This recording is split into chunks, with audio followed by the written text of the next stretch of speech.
Lanjut lagi ya teman-teman. Sekarang kita akan melakukan input persediaan. Kita membuat kartu persediaan dulu. Lalu kemudian kita akan menginput saldo-saldonya. Kalau persediaan otomatis pasti ke inventory. Lalu kemudian kita membuat item list. New. Oke. Item number-nya itu kita pakai ini kode SN A50, namanya adalah Sony A5000.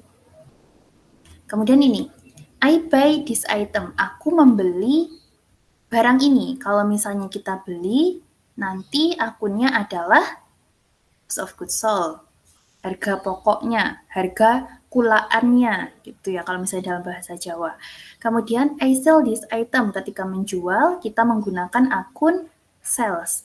Lalu ketika inventory, ketika menyimpan, ya inventory ya kita berarti ke merchandise inventory. Tadi cost of goods sold seperti ini. Lalu kemudian item detail kita cek, buying details, oke. Ini tax code when bought.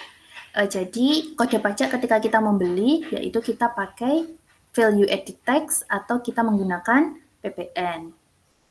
Selling detailnya ini ketika penjualan juga kita menggunakan ini value added tax. Nah ini kalau misalnya teman-teman mau ngisi juga bisa.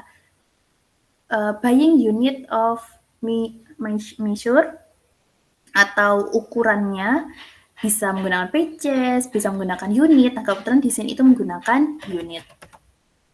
Oke, standar cost. Standar cost ketika kita membeli. Nah biasanya ketika kita melakukan pembelian itu kan nggak pasti ya. Karena kita nggak bisa ngontrol, kita nggak tahu apakah supplier kita tiba-tiba berubah harga. Kalau misalnya kita di sini ngisi, nanti otomatis ketika kita menginput persediaan, nanti akan otomatis keluar harganya. Ini sebenarnya kalau menurut Bu Nisa lebih baik tidak usah diisi, karena walaupun diisi pun nanti bisa jadi harganya berubah. Nah, beda dengan selling detail. Kalau selling detail itu harganya dari kita. Jadi ketika kita menjual, itu kita mau ngasih harga berapa. Nah, ini kan masih bisa kita kontrol. Maksudnya kan harga itu kan nggak yang selalu fluktuatif gitu kan. Jadi karena ini bisa kita kontrol, ini bisa kita isi. Walaupun nanti mungkin harganya tetap akan naik, tapi nggak apa-apa. Setidaknya kalau selling price atau harga jual itu bisa kita kontrol dibandingkan dengan harga beli. Jadi di sini base selling price-nya adalah 2.500.000. Lalu ukurannya pakai unit. Oke, sudah seperti ini.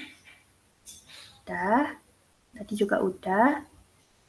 Jadi kita new. New kita ke barang yang kedua yaitu FF A02. Namanya yaitu Fujifilm X-A2 kit. Ini udah otomatis. I buy cost of goods sold, I sell pakai sales, I inventory pakai merchandise inventory. Buying detailnya menggunakan unit, ini udah pajaknya udah, kita rubah base sellingnya pakai 7. Oke. Kalau udah berarti kita new. Lalu kemudian barang ketiga yaitu CNEOS, yaitu Canon EOS atau EOS 750D.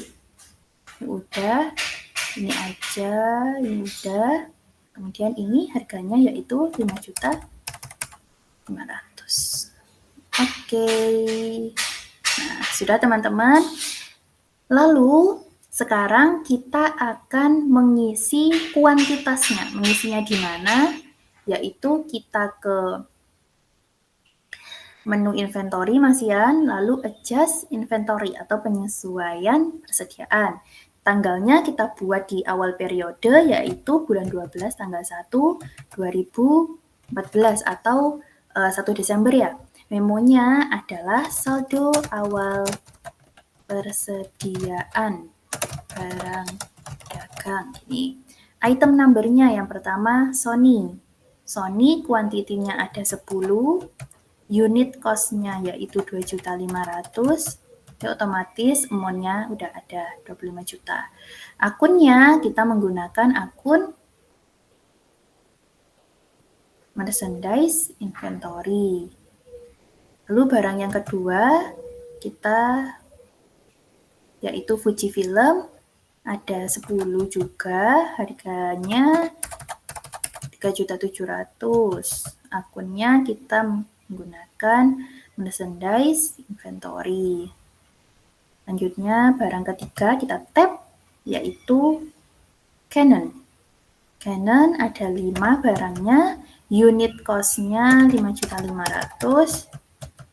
Oke, lalu akunnya kita menggunakan merchandise inventory. Seperti ini ya teman-teman. Kita coba cek, Ctrl R, nah jurnalnya seperti ini.